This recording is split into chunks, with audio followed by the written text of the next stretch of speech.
Welcome back to Wait, What Do You Do Again? I'm your host, Meghan DeFord. Before we get into today's episode, I want to acknowledge Dolly Parton, who died on August 25th. What a phenomenal human being.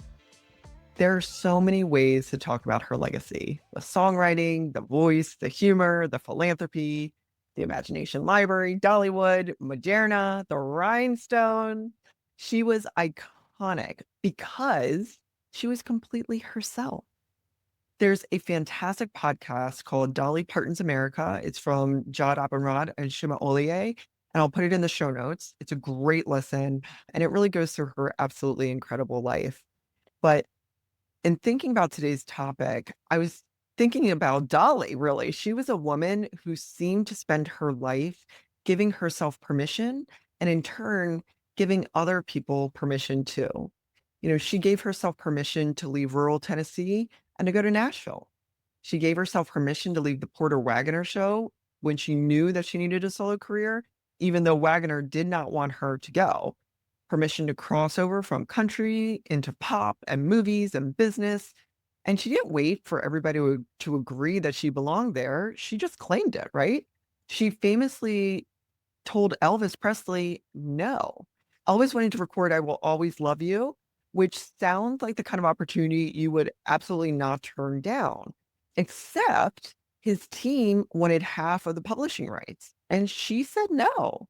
Think about that decision at that point in her career. And not because she knew Whitney Houston would record it decades later. She obviously couldn't have possibly known that. She knew that the work was hers, and she made the decision accordingly. Dolly didn't seem interested at all in waiting for the world to tell her what version of Dolly Parton she was allowed to be, right? She was a country singer, a songwriter, an actress, a businesswoman, a philanthropist, all of it. And I'm not here to turn someone's extraordinary life into a tidy little lesson, right? 2 days after she passed away. But I do think that there's something worth noticing in the way that she lived and something we can continue to learn from her.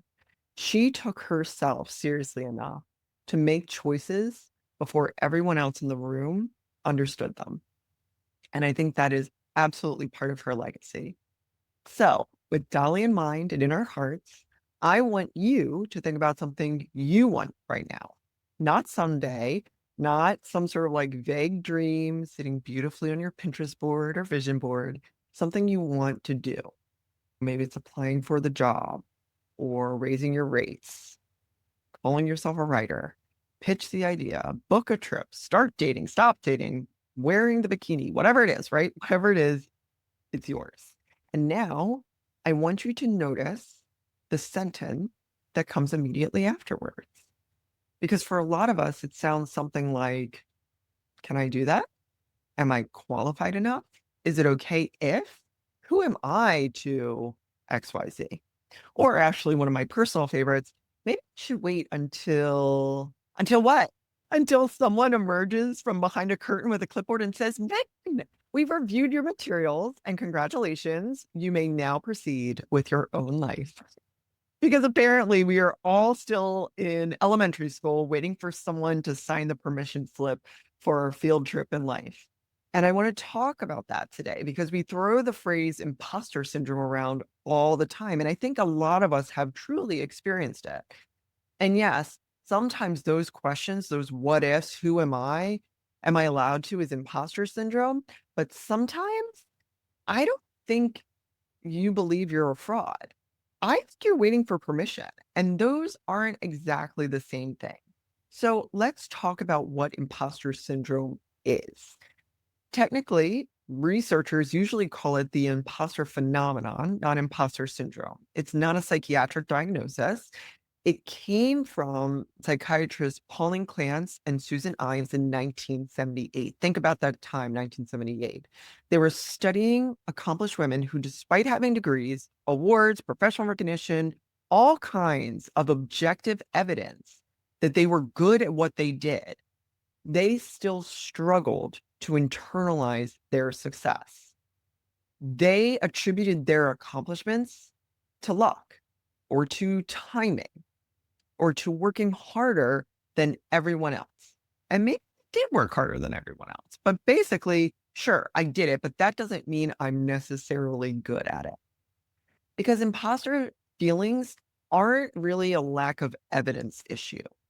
You can keep adding up all the evidence. You can keep collecting degrees, you can collect promotions, you can get another client, you can have people telling you that you're amazing and fantastic. And your brain can still go, okay, yeah, but this time, they're going to find out. They're going to figure me out.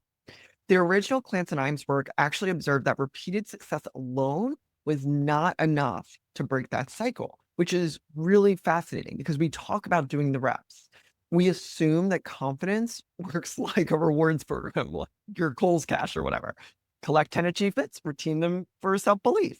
But that's not how it works. And nearly 50 years later, we are still seeing this and we are experiencing it.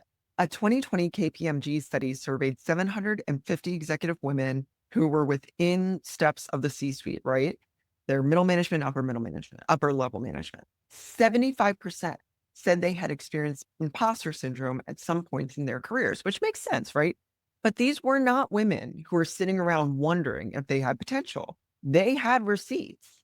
And 56% said they had worried that the people around them wouldn't believe they were as capable as they were expected to be. And there's newer research here, and it's fascinating. A 2024 meta-analysis out of the Journal of Current Research in Behavioral Sciences, and this was researchers Price, Holcomb, and Payne, pulled more than 100 studies and more than 42,000 people. Women scored consistently higher on imposter feelings than men. That gap has held almost constant for 4 decades. It is not shrinking and it is not closing. As more of us got the degrees, we outperform men in terms of getting higher education degrees. We're getting the titles, we're getting the corner offices, the same general differences that researchers were seeing decades ago is still showing up now. It is systemic. So if you've been operating on the assumption that this fixes itself with enough success, enough seniority, enough time, the data is saying otherwise. And there's a version of that I think a lot of women are living in right now, but it doesn't look like what we just talked about, right? It doesn't look anything like hesitation. It looks like winning. It's like succeeding. You're not a woman who is circling the parking lot, working up the nerve to walk in. You've already walked it. You said yes to the project. You over delivered on the thing that nobody even asked you to do that well. You're the one everyone else is watching and thinking, she's got it together. And underneath of that, some part of you is still filling out the same permission slip.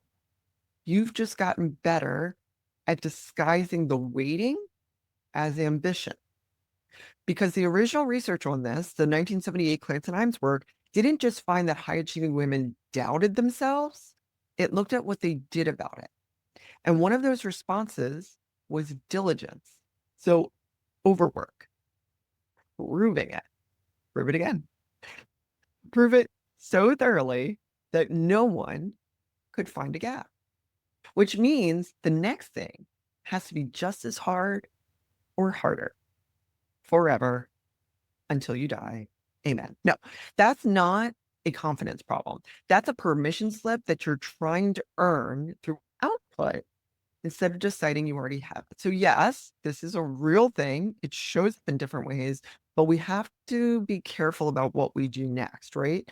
Because if every time a woman questions whether she belongs somewhere and we respond, that's just your imposter syndrome, I know about this, and we can actually turn something complicated into just like, girl boss it, right? Like, girl, believe in yourself, lean in. And sometimes believing yourself isn't the problem. The system matters too. Obviously. There was a Harvard Business Review article a few years ago from Ruchika, Tolshian, and Burry called Stop Telling Women They Have Imposter Syndrome. And their argument was essentially this. Sometimes women feel like outsiders because they have actually been treated like outsiders. Sometimes the room really has been built around someone else. Sometimes you've watched men get promoted for potential while you felt like you needed to arrive carrying multiple years of evidence, 3 references, and a notarized affidavit proving you can do the job. Sometimes somebody really did tell you that you were too much or too loud or too ambitious, or the one I get all the time, too intimidating. Me? Intimidating? Take your pick. And then we turn around and wonder why women hesitate before taking up more space and for going for it. That doesn't mean every hesitation is structural, but we cannot talk about women's confidence as though it developed in a laboratory somewhere, right? The environment matters, systems matter. And in the original 1978 research talked about family dynamics and societal expectations around women's role. This was never the ladies just need more confidence. And this brings me back to permission, because I think permission is where the external and the internal begin to meet. So think about what a permission slip actually is. When you're a kid, there's things you literally cannot decide for yourself. You cannot just announce, good news, everyone. I have decided I will be going to the Museum of Natural History on Thursday. I mean, you may say that, but that's not how it works. An adult signs a piece of paper. A person in authority says, yes, and then you go. And that's completely appropriate when you're a little kid. The problem is that along the way, a lot of us keep looking for the person with the pen, and we just sort of get more sophisticated about it. We wait for our boss to tell us we're ready for leadership instead of raising our hand. We wait for someone to call us an expert before we call ourselves one. We wait until we get the certification, right? We wait until we get the degree. We wait for the following. We wait for an invitation to show up asking us. And the outside validation that says, yes, you have arrived. You can occupy this space now. And that is where I think permission seeking and imposter syndrome become cousins, right? Imposter syndrome says, who am I to do this? Permission seeking says, who is going to tell me I can do this? And either one can keep you sitting exactly in the same chair for years, stuck. And if you listen to this podcast or any of my social media, you know I talk about readiness. That ready isn't a feeling, it's a decision. And permission is another version of that same trap, right? We think that one day the internal conditions or external conditions are going to be perfect, the right time, right? I will feel ready. I will feel confident. I will feel qualified. Not be ready, not be confident, not be qualified. Everyone around me is going to agree, because a lot of the consequential decisions in our lives do not come with that feeling. They come with the unknown. They come with discomfort. And sometimes the thing we're calling a feeling of I don't feel ready is actually I don't feel authorized. Yeah. That's different. But it's good that we know that, because we can ask ourselves a much better question. Authorized by whom? Right? Whose authority are you waiting for? I've had to confront this in my own work. Nobody gave me permission to start a coaching and consulting practice. There was no committee. I did not submit an application to the International Board of People who get to reinvent their careers. And believe me, I would have loved a board, but there wasn't one. Did I immediately feel comfortable calling myself a coach? Absolutely not. There's still days where I feel uncomfortable with it. There were moments when saying it felt like I had wandered into someone else's conference wearing a stolen name tag, right? Like, or a wedding crasher. But what I eventually came to understand is that discomfort was not evidence that I wasn't allowed to do it. It was evidence that I was doing something I hadn't done before. As simple as that, right? And those are two very, very different things. One sends you backwards, and the other one says, keep going. There's another wrinkle here that I see in my coaching clients. And sometimes we're waiting for permission to pursue what we want. And sometimes we're working our butts off to fulfill a permission slip that someone else wrote. So inherited goals, inherited expectations. We get this all the time. which is why I always ask this basic question, why do you want this? Right? Was it a marker of legitimacy or that you can prove something? And usually when we start pulling on that thread, people realize like, oh, this isn't actually what I want, or this is what I want, but not this way, right? Like they had inherited that goal from somewhere along the way. And that's really fascinating to me. And what I also think is fascinating is sometimes it's not, the issue isn't about giving yourself permission to keep going. That's really important. But also as important is permission to stop or to change your mind or to say, like, this is a perfectly respectable goal. It's just not mine anymore. Or I just want to change it a little bit so that it aligns with what I need. You are allowed to resign from goals you never consciously chose. So here's where I want to leave you. There are absolutely places in life where permission is real. The bank has something to say about whether you get a mortgage or not, right? And the state would prefer that you have a driver's license before you get on 95 or the 305. Permission is not just a social construct. That's not what I'm saying. I am talking about the places where the authority is yours and you have not noticed it and you have not taken that authority. Nobody announces, Meghan, you're the adult in the room now. You just are. And that can be scary because if I need someone else's permission, I don't have to carry the full weight of the decision. If you tell me to do something and it doesn't go well, you told me. But if I choose it, I have the agency. And agency is exhilarating, right? And it's responsibility. And things don't always go well. And this is why giving yourself permission doesn't mean convincing yourself that everything will work out. I don't know if it'll work out, and neither do you. Dolly Parton didn't know what would happen when she told Elvis no, but she knew what she valued, and she knew what belonged to her, and she made a decision. That is the difference. Self-permission is not, I know this is the right decision. It's, I trust myself enough to make a decision without requiring certainty first. I can handle whatever comes next. I know my values. I know my compass. And that's much more useful than saying to someone, just be confident, lean in. So I want you to try something. We're all about action, not just inspiration. Think about the thing you said at the beginning of this episode, the thing that you want. And I want you to finish this sentence. I am waiting for permission to blank. I am waiting for permission to blank. And now I want you to ask yourself, whose permission am I waiting for? Maybe it's your boss, your partner, your parents, your friends, strangers on the internet, some imaginary panel of women who have their stuff together.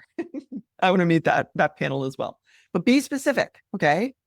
Even if it doesn't make sense, write it down and then ask yourself, do they actually have authority over this decision?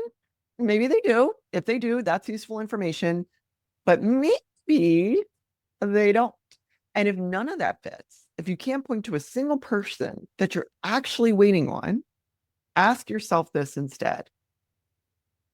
What am I overachieving my way around right now instead of just deciding I'm allowed to do it? And I am allowed to see what happens next. Where am I trying to earn something through output that I could decide I already have? What would I choose if I stopped waiting for someone else to approve the choice? And I'm not asking you, what would I do if I weren't afraid? You might still be afraid. What would I do if I felt completely confident? You don't have to feel confident to start. What would you choose if you accepted that the signature at the bottom of this permission slip is yours and yours alone? No one is coming with a clipboard to say congratulations. And that is not bad news. That is freedom. Because you don't need another year of circling around the thing you already know you want because you're waiting to become confident enough or qualified enough or established enough or approved enough to begin. You might need information. You definitely need strategy. You definitely need support. You might need someone to challenge your assumptions and help you figure out the best next move. But permission, you already have that. And if you're sitting on something right now and thinking, I know what I want, but I can't seem to make the right move, or I need help making the right move, that's the kind of work that I do with my clients. And I always have 30-minute strategy calls available for us to chat about it. You can go to my website, megdeford.com, and we can chat. We'll figure out what you actually want, separate the real obstacles from the stories around them, and build a strategy to move it forward. Okay? But before you do anything else today, go find yourself a metaphorical permission slip or a real one. Put it on a Post-it note. Write down your thing, sign your name, and watch what happens next.